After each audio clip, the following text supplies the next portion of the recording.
All right, on this episode of Pipeline Things, we get into the subject of gas gathering lines with our guest, Mark Ryan.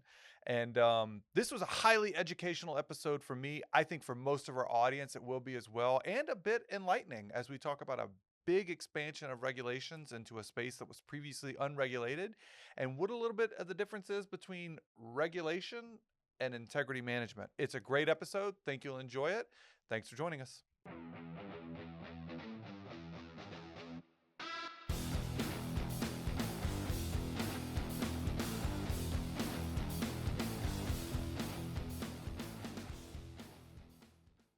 All right, welcome to this edition of Pipeline Things. I am your host, Rhett Dotson, my co-host, Christopher DeLeon, and I am really excited about our guest today.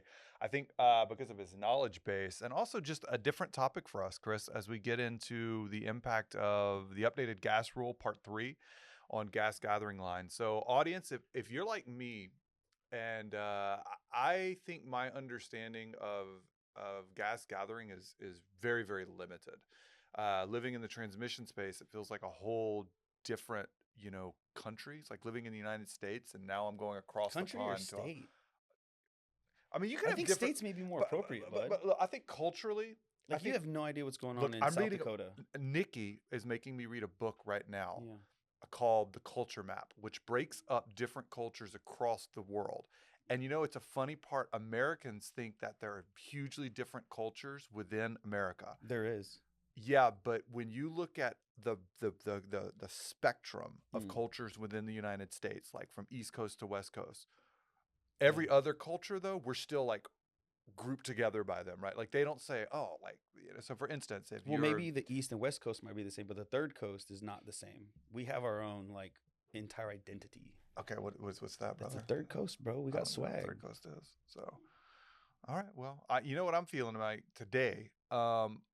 Point is, like, I think culturally, when we talk about gas gathering lines, I feel like I'm talking to a whole different culture, and so I think for our audience, this is going to be very, very insightful for them.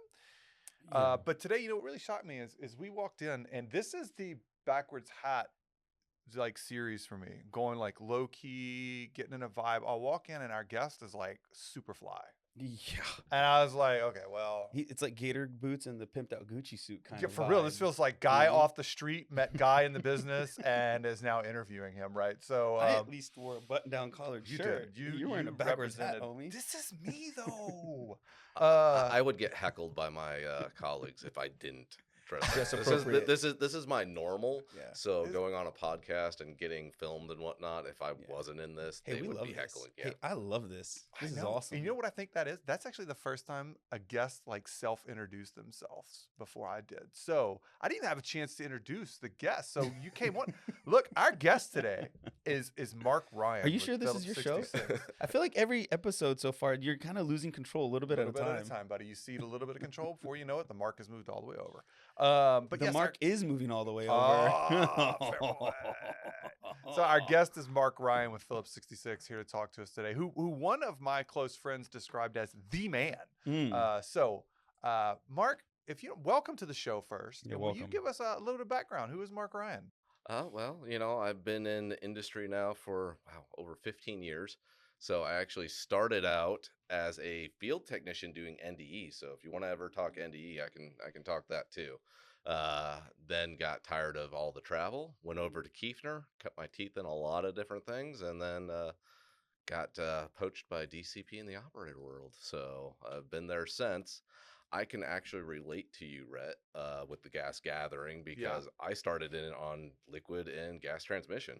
That was my bread and butter before I got told that I was going over to gas gathering to help DCP at the time, now Phillips 66, work with that. So it's a completely different world over there, and I learned quite a bit with switching over there. It's not the same as gas transmission or liquid transmission at all. So, and it's really not. I mean, even in the show prep, I mean, you and Chris were blowing my mind with the difference between regulated and IM. If you don't mind, so we're talking today about the gas gather or part 3 of the mega rules, what it was historically called. I prefer updated gas rule.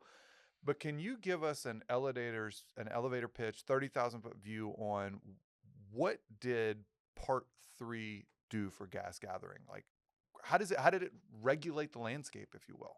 Well, I mean, to put it bluntly, all gas gathering's regulated now in one way, shape, or form. Yeah. I mean, there is no unregulated pipe anymore in gas gathering space. So when people say, and I correct people all the time, like, oh, it's unregulated. It's like, no, there is no unregulated gas gathering pipe, period. Everything's regulated. It's just how regulated is it now? So they pretty much, the mega rule came in, and a lot of it's being driven by, well, I mean, mega rule itself was driven more by safety because of San Bruno and whatnot, but the gas gathering part has been more driven about methane reduction and trying to get a handle on emissions. That's where you see some of the Pipes Act of 2020. You see a lot new regulations coming out. Most of it's spinning around emissions reductions. So what they really were looking at for the gas gathering was how can we get a handle around reducing emissions, which is why no matter what pipe you have to report your leaks and you have to have damage prevention on it.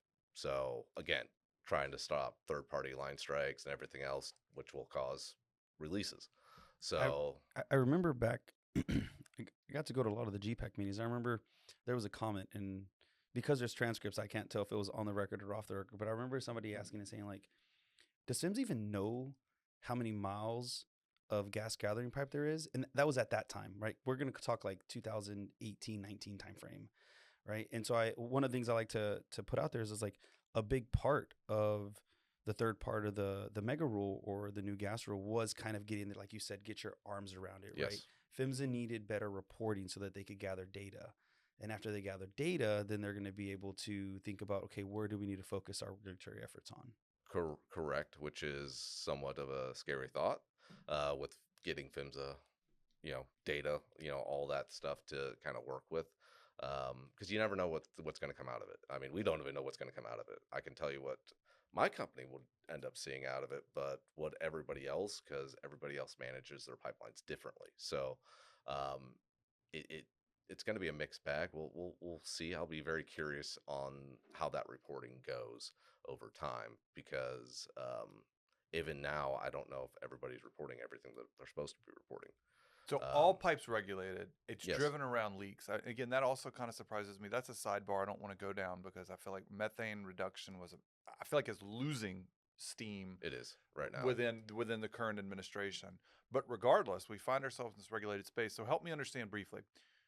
What does the least regulated gas gathering line look like now? And what would the most regulated gas gathering line look like now? Well, I mean, the most regulated gas gathering pipeline would be our Type A, which has been regulated in the same capacity since 2006. So Okay. basically, Type A is anything operating over 20% SMICE that is going to be impacting a class 2, 3, or 4. Okay. So high population densities makes sense. It's basically what I would call transmission light. The only thing you're not doing on it is IMP. So you're not doing integrity assessments or anything of that risk, but everything else, all your corrosion, everything, got to do it. Then probably your next highest regulated would be your Type B, which is everything below 20% SMICE that is, again, impacting class 2, 3, or 4. Again, that was done in 2006. That's been that way for quite some time, but there's not that much mileage over there. So in the grand scheme of impact for industry, B's and C's didn't really B's and change A's. much. B's Yeah, and A's, yeah. sorry. B's and A's didn't really change much on it. What got more interesting and intriguing for gas gathering operators was the introduction of Type C and Type R. I don't know why we went with Type R. Yeah, you had to keep D through. You had to skip D through Q. So Maybe R just means reporting. I don't know. I don't know where that R actually do you think officially. it's a placeholder? Do they have like parts and Oh, they code where they put 100% have holder placeholders. place stuff? Yeah, There's yeah, going to of be course they eventually do. D, E, F, G, H, I I, J. would not be surprised when we start talking at that because of how they did Type C. So Type C is only basically 8-inch and above. Mm-hmm. So I could have a 6-inch operating at 1,000 psi, basically at 72% SMICE, and it's Type R. Yeah. So Which in your case right there would actually make sense because normally when I'm gonna go off the rails here a little bit. When I think of Type R, I think of like a racing car or like oh, that car is a Type R. So it's like that's got to be performance based. So are the Type Rs all those assets that are on performance based plans? Type R's usually you don't do much or anything with. I mean, So it's the opposite. Yeah, It's more like Mater, less like a race car. Yes. Well, Mater can drive pretty fast backwards, so Dude, this is so funny because Mati's actually on cars right now, like the first movie. So it's really interesting. It's always on at my house. I am past those days now. Thank goodness on. Yeah. I Dude, this loved is so watching good. it, but there's only so many times you can watch that movie before it just you That's so start good. nitpicking it too much. Yeah. But no, Type R's tend to be a lot more of your low pressure, low flow. So stuff that's 80 psi, 120 psi. I mean, now you do have other ones, but usually when I think of Type R, it's more those lower pressures. Now there are more in that, which is why it's a very confusing topic and why I get asked the question all the time, like, what type of pipe is this? Is this a C, R? What am I supposed to even do if it's a C? So homework for us, we need to find out why they went from C to R. And that way, all of our listeners, if you ever bump into one of us, no emails or phone calls. Somebody's going to respond online. Yeah, 100%. if you bump into us, then you can ask them, be like, hey, did you ever find out why they went to Type R? They're going to find out. That would be fun. That'd be a good beer talk. So, in that context, then, what were the big changes for operators? Because I know it had big impacts. What were the holy crap impacts for operators in part 3? Well, first, the biggest impact was they went down to 8-inch because GPAC originally had it set for 12. Like it was 12, 12, 12, 12. Rule came out 8. So at that point, we were all scrambling, going, well, we were set up for 12. We had all the plan, everything ready to go for 12. It had already been approved by GPAC. They had all the language set up, and then that's not what came out. Hard pause. Chris, what do you think they're going to get sued for cost benefit? No. Okay. All right. Carry on. They did get sued on that one, but it failed. Oh, they did? Yeah, no, the GPAC and whatnot went out for a lawsuit on that one. It failed. Well, that's why we didn't hear about it. There you go. So first point of contention or first point of scrambling was you had a whole bunch of lines that got roped in that you were not expecting. Yeah, I mean, from what I've seen from other operators and even ourselves, we went from like something like, oh, we're expecting a small subset to crap, we just quintupled it. Yeah. That subset that we were originally looking at, and we were all set to go. But there's a lot of nuance with trying to figure out because you still had, well, that was the other point of contention was it was originally 3 years and they gave us a year and a half to kind of get everything lined up for compliance issues. So, that was point of contention number 2 is, well, you added mileage and then you cut the time. Well, that's usually the opposite of what you would anticipate. But PHMSA did allow us to ask for extensions and timeframes depending on how much mileage you had to work with. So, I've seen multiple ones that quintupled, which it's a heavy lift. I mean, even going for something like I have to figure out 10,000 miles of pipe if it's type C or what, and these are this category to now I have 25,000 miles of pipe that I have to look through. That's personnel, that's time, that's a lot of energy. That was the impact that I thought too. Like for me, that translated, the immediate translation was what you just mentioned was more associated with data gathering and reporting. Yeah, right. Because a lot of times your culture, like your organizational energy is focused on operating the line, right? Moving product from A to B and operations. Now you have this huge focus in a short period of time of saying, do we know where these assets are? Do we know what it is? And can we report to PHMSA what they're asking? Correct. And that's a mindset shift, right? I mean, if you think about that, right? It's like the annual report already, we feel like I would say we got a handle on annual reporting now. But now you do on an asset class that you've never done it for. And they're everywhere. Oh, yeah. The infrastructure, the human personnel, how do you transfer information from the field into something like a GIS where you're systemizing the report? Now there's a new report. So back to one of our favorite new phrases, interpretation mechanics of the report. Wait, did they mean this or did they mean that? All of this with the time bound of, I think originally it was 1.5 years? 1.5 years. So I thought that was significant. That was, for me, was the big one. Yeah, no, it was a heavy lift and shift on that one to kind of get that mindset going, along with the fact that gas gathering historically has been unregulated. So you don't have much in the way of head count or engineering analysis over there besides your, asset engineers that are trying to keep your plants running, or, making sure that everything stayed flowing, but not like your integrity engineers that are really doing a lot of the data gathering, and data Mindsets are mining. different, Yeah, right? Maintenance and data gathering for analysis are really different correct. philosophies. So, I mean, that you saw a huge shift once that came out, even in most organizations to try to figure that out, unless you had a very small mileage. So your bigger operators, it was a huge change. Smaller operators, because I've seen a few that are in the 400-mile range. It's like, they're like, it's 400 miles. We'll get to it. It's fine. So again, it depended on operator size too, on how big of an impact that was. So that 8-inch really did play. The timeline played, but then it got even more convoluted with some of the exemptions that they threw in for Type C. So Type C is our after B next most regulated. But all Type C is not created equal. So if it's over 8-inch, class 1 and operating over 20% SMICE, it's Type C. But you don't have to have an established MAOP if it's less than 12-inch. If it's over 16-inch, you have to do everything that the code says. But if it's less than 16, if I don't have something within the PIR, I get exemptions out of it. So it's trying to figure out and play out what diameter I'm at. Do I have something in the PIR? What additional things do I have to do? So trying to figure out what you actually have to implement is even a challenge on it. And I think one of the biggest questions that I get out, okay, it's Type C. It's like, well, yeah, it's Type C. We've coined the term like additional requirements. Like, yeah, it's an 8-inch Type C, but we got to do the additional things here because we have something within the PIR. So it gets into a balancing act there for just other people in operations because they don't know. They just hear, oh, it's Type C. What do I got to do? It's like, you got to give me more details here. I'm sure there was a reason for that. What do you think it is? If you had to speculate, or unless you know, what do you think? I would prefer not to speculate on it. Well, I'm curious now. So what I was hearing is that that's got to drive now, and maybe this isn't a big deal, right? So I heard like awareness and staffing up just to figure out what class our pipes are. Like we have this whole thing. Now we have to create awareness.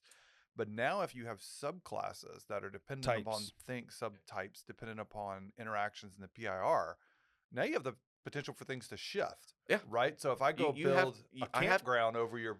It's something you have to be looking at every single year. Like once it's in, it's in. Like that's an easy. But it's something you're doing like your HCA class updates. Like you're having to do that regularly just to keep up with it because as soon as the structure comes in, now I have to go do the additional requirements, which one of the biggest additional requirements and one of the pinch points was corrosion control. I mean, it's not cheap and easy to put in corrosion control on a line that's never technically had it. So these lines, give me an example. Is this a 12-inch, 8-inch, what class, or is this all of them now? Well, it's all of them. Like for corrosion control, that is going to be, well, if you have something within the PIR on an 8-inch, you'd have corrosion control. And so historically, it didn't have corrosion control. Would you like not coated, no CP pads? It would have coating on it, but it probably wouldn't have CP pads. You could run it to failure. To be clear. Yeah. So I remember a couple of projects where we had. So essentially, it's like managing no threats. You just don't have. Well, there is no integrity management. I got it, but you're just running the pipeline. Correct. That would have been historically how everything would have been done. How it could have gone. You literally run it to the ground, and then when it leaks, you find it, you replace it, you move on. That piece of pipe. The corrosion rates on some of these, that's what I was trying to get to. I've been on a couple of projects where in 2.5 years. I just watched Miss Producer go, what? Like she did like a double take on the backside when she heard that because she's heard us talk enough. Yeah. So now you have to implement a corrosion plan? Yeah. Corrosion control. I don't know if I'm more shocked that they were operating with nothing. I thought they would operate with something. Well, and it depends on the operator too. So, but they're not required. They weren't required to operate with anything, right? To operate. So I could go put a pipe in the ground, and as long as I was operating at some diameter, some SMICE, away from the public, I can transmit whatever I wanted through it. That's how it was. That's how it was. Yeah, that's what I'm trying to get to. I saw a project at a former employer where they came to us. The line was installed within 2 years. And it was a trunk gathering line, and they had through-wall metal loss everywhere. And by design life, if you think about it, there's no way that should have happened. And so they were trying to ask us, how can we identify where we're near failure? Because it was basically every couple of joints, they're getting through walls in under 2 years. And so the culture back then was just tell me where it is so I can cut out and replace it one joint at a time, or we're going to lay a new line. Wow. Yes. I'm not saying thoughts that I have. I'm just wow. It's a different perspective. Yeah. So putting in corrosion control, I mean, if it hasn't had it already, which again, Type A is going to already have it, and some of the other ones. So it's not like it's unfamiliar or anything in that space. But when you start adding like, oh, I got to go put in 10,000 miles of CP system, that's not an easy ask, especially in a year and a half, 2 years. Oh, so this wasn't like the other gas rule, which said you have to have a plan to complete it. No. You had to have it all completed. Yeah. Oh yeah, that's In a lot. place. Yeah, you have to have it in tough. place. That's Yeah. tough. So okay, let's just take the corrosion control. Okay, yeah, I can buy CP. That's fine. I can buy the beds. But you have to Installing install it. Yeah. Yeah.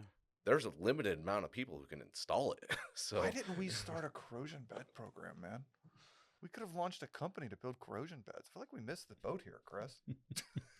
well, that's done now. So Yeah, I know. that's the other side of the curve. Yeah. So most of that's in place. But it's not just CP. You have to have internal corrosion too. Yep. So it's a full program. And the on internal it. corrosion stuff was the stuff that I saw was the nastiest. Yeah, because what you're pulling out of the ground, Weren't they you're trying to monitoring that through transport. coupons? So you like were operators not like a lot of them not even using coupons? They had forgot where they were and the leaks were finding them before they remember where the coupons were. Not you guys. Yeah, and for coupons, especially in the gas gathering world, it might not be in the most ideal place. It depends also what your threat is on the internal corrosion, whether it's top side, traditional bottom side, or all over the place. So depending on where that coupon's at, you might get mis readings on it. So it's something to be aware of. So in the gas basically, what we're gathering. saying is this is a good thing. More regulation is a good thing. It is. We didn't say this regulation. We said regulation is a good thing. It's progress. It's improvement. It is progress. And honestly, somewhat needed, right? I mean, if we're gonna be clear, right? Yeah, no, I don't disagree at all on that. I mean, it's something that some of your bigger operators were already kind of looking into, Yeah. and looking at what they could start doing there. Before this rule came out, it was just kind of like I said, it was a shock to us with the scope change. Again, if it was the over 12-inch that was originally planned, not a huge issue, but you start adding a lot more mileage, it becomes a lot more daunting. So I know a lot of operators are scrambling because we've been talking to the corrosion control and implementation people, and they're going, we don't have enough people. Yeah. That there's just not enough manpower to do this. So again, you saw a lot of CP companies Spring up. Yes, just spring up to help out on that. And then there's other parts of it like damage prevention. Honestly, was probably to me the least impactful thing, just because I've seen so much where, especially if you're out in the Permian at all, like damage prevention is like number one. Like you have to have it out there. You have to have that program in place. So, when you're already doing it on almost all your lines anyway, that one to me, it's not to say it's not important at all. 100% is, but it was probably one of the least impactful things because we were already doing it. Yeah. But there's definitely a lot of other ones in there that become a little bit more like the leak surveys. That is something that typically you would maybe walk the line every once in a while. Now you're actually having to fly or do something else a little bit more, which again, good. That we're finding the emissions, we're finding the leaks, we're fixing them. But again, on the same note, it's daunting because It's just scope increase, right? Yeah, you're talking a lot more mileage. No. A lot of times you see regulation happen due to failure. And so the type C is class 1, right? So that's how they're trying to close the gap. Is there a class 1 gas gathering failure that kind of sprung this up that drove the type C that we know about? Not that I'm aware of. Yeah, I'm curious. I think we should do some homework on that too. Homework part 2. Yeah. Well, I tell you what, this is actually a good place for a break because I want to come back. I actually want to talk about this sounds like the beginning, Mark. I want to talk about where you think it's going to go from here, right? Or do you think it's going to stop altogether? Like, hey, is this it? Now that we've regulated gas gathering, we're done. I highly doubt that's the answer, because usually things have a thrust, like a momentum to them. And I'm curious to get your perspectives on what you think the future for it looks like. So to our audience, hang on. We'll be right back as we continue our conversation with Mark Ryan. All right, welcome back to our podcast discussion with Mark Ryan on gas gathering lines. Mark, as we get back into this, a little bit of audience, we haven't done this in a while. Rapid fire, free time, board games or movies? Ooh, depends on if I have company over or not. Company over, board games. Just the family, movies. Okay, that's fair. Apple or Android? Oh, Apple. I used to be an Android, but once they came out with the XR, that sold me. They got rid of the button at the bottom. I was a happy camper at that Wow, point. that's disappointing. I know. My wife was the same way, but she liked the button for the apples. Okay, it's okay. You and I don't have to be friends. It's all right. Astros or Texans? Neither. Neither. Do I have to pick between the two? I don't guess you do. I mean, I was going to bait you and say U of H or Iowa State, but I knew which one that one was. We know who's that. That's going to be Cyclones all the way. Depends. Really? Basketball, yes. Football, okay. That might be a little bit different. U of H is going to take you guys in basketball. I don't doubt it. Yeah. You get in the NCAA tournament. I don't remember how Mike answered these questions. So these might be fun. Would you rather deal with hard spots or geohazards? Oh, neither. You must choose a threat that you are stuck with. You are now the lead of.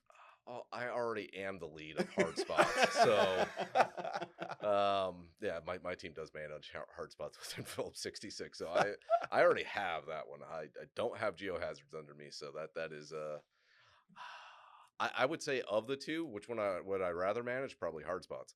Okay. Mainly because it's not one that's going to be continuously changing like you would with the geohazards. So, okay, interesting. I have to go back. I don't remember what. That was it. We're done. All right. So, Chris, take it away. No, just what I'd come to is it's we had Andy Drake on a couple of years ago, and some of the insight he gave us was when they were formulating what I'll call IMP 1.0, it was this whole idea we need to start somewhere. So where do you start, right? And that was kind of the birth of HCAs. And then, with IMP 2.0, we now see MCAs. And the idea is you're expanding the breadth of or reach of IM across the different asset types for transmission integrity. And this feels a little bit like that, right? When we think of this new rule or the part 3 of it, I feel like the focus, as you said, if I got this right, Mark, is it's type C and type R. Yeah. And C just brought in class 1s into it now. Correct. And it feels a lot like the priority was on the 2 most significant threats, right? So it really was trying to hone in on what mattered, right? So it's like, hey, we have a gap in class 1s, and we have a gap on the 2 principal threats of third-party damage and corrosion. So take your medicine, industry. I don't know if I would use take your medicine industry on that one. But, on that same aspect, yeah, I mean, industry knows our 2 biggest threats are typically going to be corrosion and third-party damage. You can prevent those. Now you're getting into less normal threats out there like cracking, fatigue, and whatnot, which requires a lot more engineering and analysis to go through. So doing that, we've been doing transmission lines for years. It's definitely prescriptive on it. It's kind of, I mean, I hate to say more of our bread and butter. We're used to it. Sure. So bringing that in, is it a huge lift and shift mindset? Not doing it. It's just the assets we're doing it on now, I would say is the bigger thing. So, I mean, I would say on that one, it's not something we are unaccustomed to doing. And, it's not a huge issue to perform those tasks for us. It's just staffing up and making sure that we have everything in place to do it. It does cost quite a bit of money, which is, kind of some of that hindsight on it. But yes, I do see them going towards broadening it out, which they already did in Type A and B. I mean, that is part of the requirements for Type A as well. So, and that's the thing to know. Type A doesn't mean the entire line's Type A, just that class 2, 3, or 4. So you can actually have a line that is Mm-hmm. Type C, Type A, Type C. Dynamically segmented. Correct. Very, very similar So transmission lines, right? Yeah. very similar to how you would have HCAs versus non-HCAs and MCAs. Similar aspects to that. So again, some of those lines already had corrosion control programs on it for portions of it, so it's expanding it. Other ones had it nowhere on it. But we can so- imagine a lot of them didn't, though. So this Yeah. is my challenge, right? I feel like in the Andy Drake episode, again, to go back to that, there was the idea that, and Keith Lavis said the same thing. Look, we started with the concept of HCAs because we couldn't apply integrity everywhere. Yeah. And we needed a starting point. And he said, they made an agreement to, I think the original date was 2025, to imply integrity everywhere on the transmission line. Then it got backed up to 2035. But he was like, again, the concept of an HCA was a starting point. Yeah. And the mindset behind the regulation was this is a baseline. We're eventually going to apply it everywhere, but we're just going to start here. But I don't know that in 20 years, I feel like that's really what happened. I feel like the regulation became a minimum standard and a target. And once the target was achieved, that's kind of where it stopped, right? So for instance, you had some operators that expanded outside of HCAs. Maybe their response criteria outside of HCAs, they would have responded similarly in non-HCAs. But I definitely know you have a lot of operators that didn't, right? If it wasn't an HCA, they didn't respond the same way. They didn't take the same integrity protocols in non-HCA, which means that, I might say it, maybe it wouldn't make me popular, but I don't think that fulfilled what the expectation was in Yeah. the regulation. Well, I also think you're getting a secondary pushback on that one, and that is public response to everything on it too. The public's wanting us to do more. I mean, let's Yeah. just be frank It's about clear. it. It's pretty clear that Yeah. they want us to be better. Otherwise, we wouldn't have nearly as many regulations or The whole anything else. concept of Yeah. public license, Yeah. right? It's our license to impose operate. risk. Agreed. It's our license to operate on that. So I think you're starting to see a shift more with the transmission, especially on the transmission lines, to go, okay, technically, if I don't have an HCA or MCA, I don't have to do an integrity assessment program on it. Don't.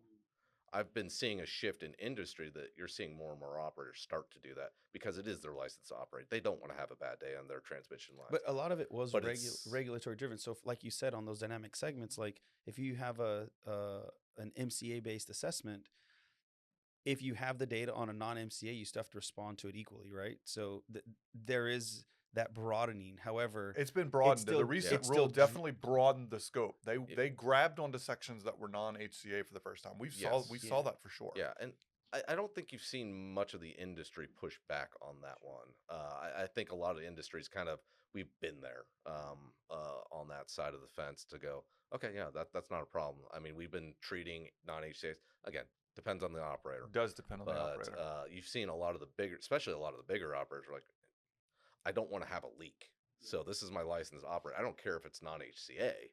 I don't want to leak. Now, I might not respond to it in the same criticality like an immediate where I have 5 days.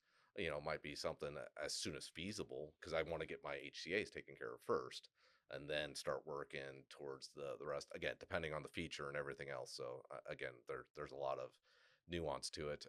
It's definitely not a direct science. It is an art form with working through that. But I've been seeing more and more of that with the transmission space and, gathering. We started with the type A, type B, working through that. Now we broadened out to type C. To me, it looks and feels like it's pre-IMP right now. Because right now, you do not have to do anything integrity management wise on any gas gathering lines, period. Besides your initial hydro, you have to build it to transmission scope for new construction, and then you have to do your type categories. But integrity management is never it's on asked. maintenance and operations right Maintenance now. operation at current Yeah. point. Do I expect that to change over the years? More than likely, it's going to broaden further. Um, I would not be surprised if integrity management comes in at some point. Yeah. Now, what lines, what types, I think that's kind of to be debated as time goes on. And I can also see additional scope coming in too. Why does it go from C to R? Maybe there's a few more diameters in there that they want to. Placeholders. Yeah. I hope it's not that many, Rhett. Is that 15? Yeah, it's 15 in between there. So 15 different I, classifications. I hope not. 4 is already enough. 5 we might be able to manage with. 6 is starting to get a little bit excessive in there.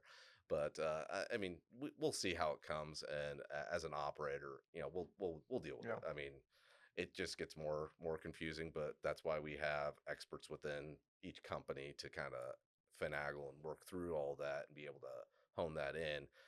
The hard part's articulating that to the broader audience, just your ops people. They don't understand the nuances between that. They don't deal with the regulations. They just know it's type C, Yeah. or type R, or type A. Like that's all they know. They don't understand all the nuance that goes into and all the additional things that we have to do there unless they're actually having to do them. So, What about the topic of, I mean, obviously, IM is not in the gas gathering world yet, but if we think of the two approaches of prescriptive based or performance based, initially, what are your thoughts? well, I would first say on that you have to start somewhere, which I have been seeing. Even just talking to ILI vendors, they're doing a lot more in gathering space now.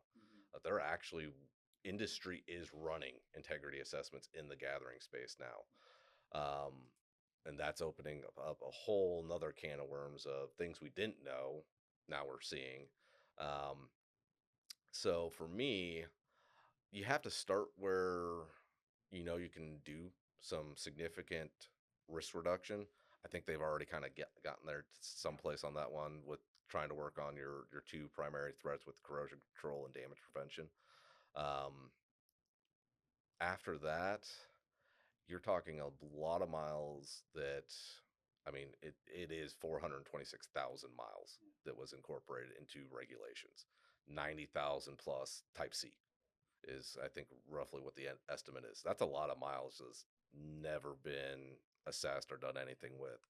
Um, for a lot of operators, they don't even have integrity engineers to do that assessment, even if they wanted to. So you're either going to see a big shift in hiring more people to manage some of that, a lot more consulting work, um, which might be good for you guys. um, but you're going to have a lot to go do, and not all assets are created equal. I mean, gas transmission is one thing, liquid transmission, like you have a pretty solid revenue. Gas gathering is not the same, because it depends on your BTUs, what's going in there, how long, how many different pipelines it goes through. You could be going through hundreds of miles of gas gathering and you're not making much. Again, just depending on the line and your sell point. Um, so trying to do prescriptive on everything could actually sink some lines, like to where I'm losing money. So you would just abandon the line at that point. Um, so on that side, really more of a performance base and risk based is really kind of where I anticipate you would almost need to go on it to take care of the lines that are the highest risk, the ones that are moving high volume, high pressure. Um, those are going to be your riskier lines on it versus something operating at 170 psi. I mean, if that tends to have an issue, it's probably going to be a leak. Do we like leaks? No, but I would rather have a leak than a rupture, especially depending on what you're transporting. You transport high H2S, well, okay, maybe not the H2S scenario. I'm more scared of leaks on H2S than I am of ruptures, This but is true. So, but that's interesting. I'm thinking through, like, if they don't, if IM is the direction that they move eventually, and maybe our lifetime or in the next 10 years, and it's not prescriptive, but they open the door for performance. I think that puts a tremendous burden on the gas gathering operators because performance only works if you perform. But then we got to that whole what was the driver behind the regulation. I, again, it's just I think it puts a burden because if they don't perform, then prescriptive comes, right? That's Yeah, and I think there's always going to be some prescriptive, like just like with transmission. I mean, yeah, look at the new notice control rulemaking they came to industry and said, what can we strip back? yeah. How can we deregulate? I wouldn't say deregulate, but make the regulations make more sense. Yeah, should Uh, not make you put resources where they don't matter. Like let's Correct. increase the effectiveness of where resources go. And a lot of that's shifting now more towards performance based, or have that engineering assessment that we can do to prove that, hey, this is not really an issue at this current point in time. Let us reassess it Like again in the you can next one. still have performance based integrity management as long as the safety standard is what we want it to be. Right, which would Correct. drive your response, right? So my analysis technique can be different. Like I have to do this assessment versus if I do performance based, it's looking at the data. I can wait a little bit, Yes. but we can always have a common safety standard, right? As it's our safety factors will be this, right? Our Correct. And response criteria, once you understand something, will be this. Your rupture pressure ratios will be this. I would Yeah. expect, again, similar to like the gas transmission, like you're gonna have probably a depth. If you you'd have a critical depth where like, no, you guys need to take care of that. Like it doesn't matter if you do all the analysis, you're not working out it. You probably need to go fix that. Same thing with some of the fresh, uh, failure pressure ratios as well. I could see some prescriptive, but you really have to work on it more performance. Um, to a certain extent. And as an operator, there might be some of them that if it comes up to where like I need to be looking at probably just replacing the line before I ever get to it, because I know what's going to happen on if I run an assessment on that line.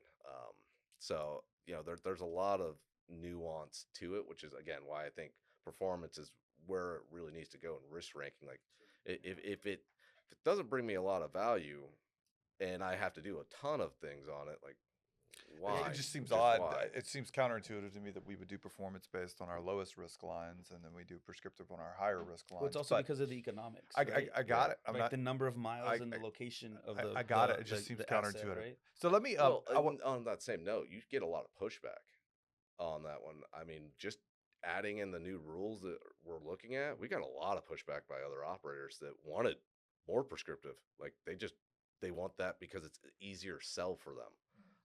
It's To get dollars. dollars Yeah. and I would say less engineering work that needs to go on in the background. Like when you get to performance based, you have to have a lot of engineering on that. You have to do Darn a lot of engineers. this. You have to do a lot of Well, analysis. the data on it. gathering part is going to be the most expensive part of it, right? Correct. And versus I have purely prescriptive, Go do it. You can Yeah. there's tools out there, you have your sim, dynamic Sure. risk, all those where you can click a button, it's got all the codes in it, it'll spit out a list for you. What your responses Yeah. are. And Yeah. you just go do it.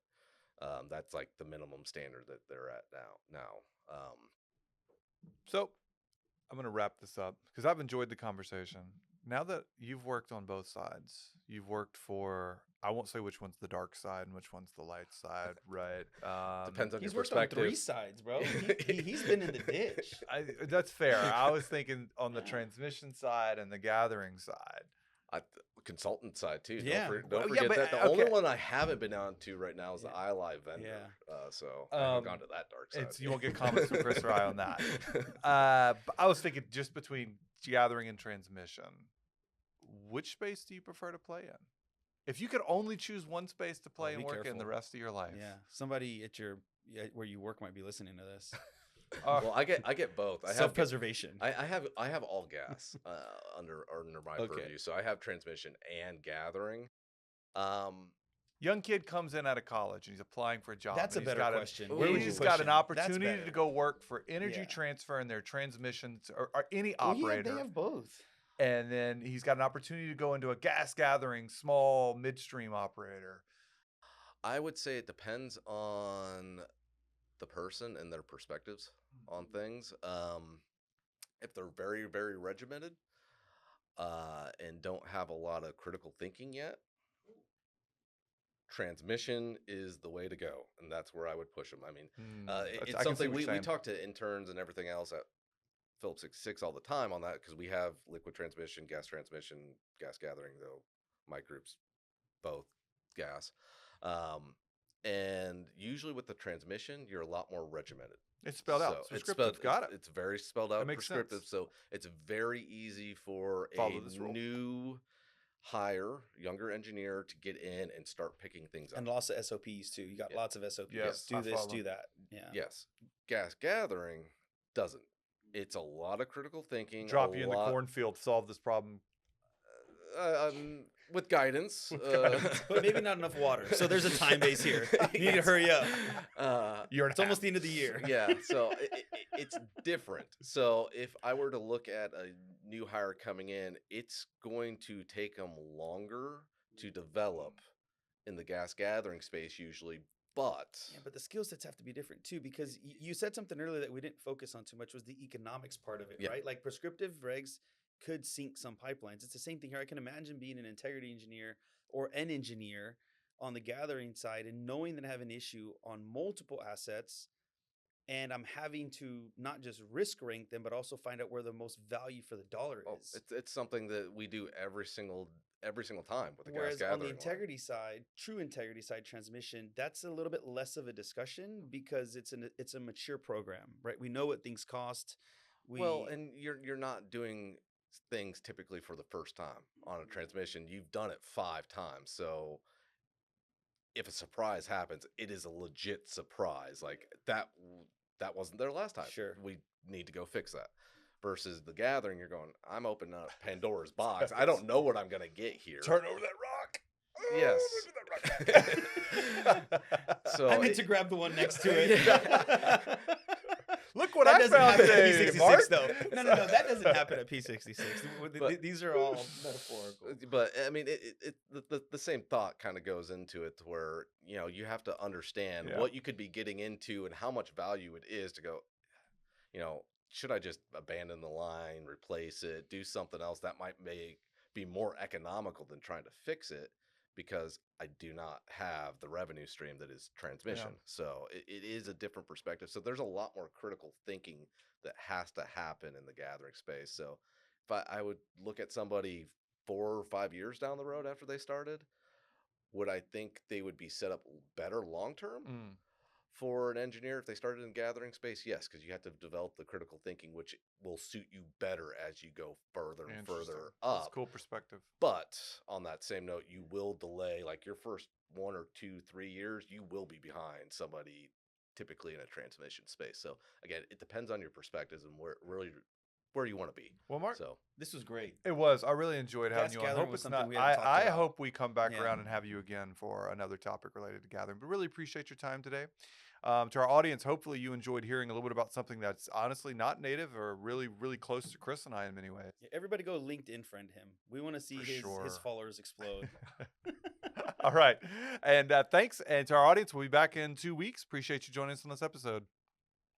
This episode of Pipeline Things, executive produced by Sarah Etier, hosted by myself and Christopher De Leon. Special thanks to our guest, Mark Ryan, and the Workwell for letting us shoot here. As a friend once told me, what's the difference between a mortician and a pipeline operator? They're old. They both bury their problems. Oh.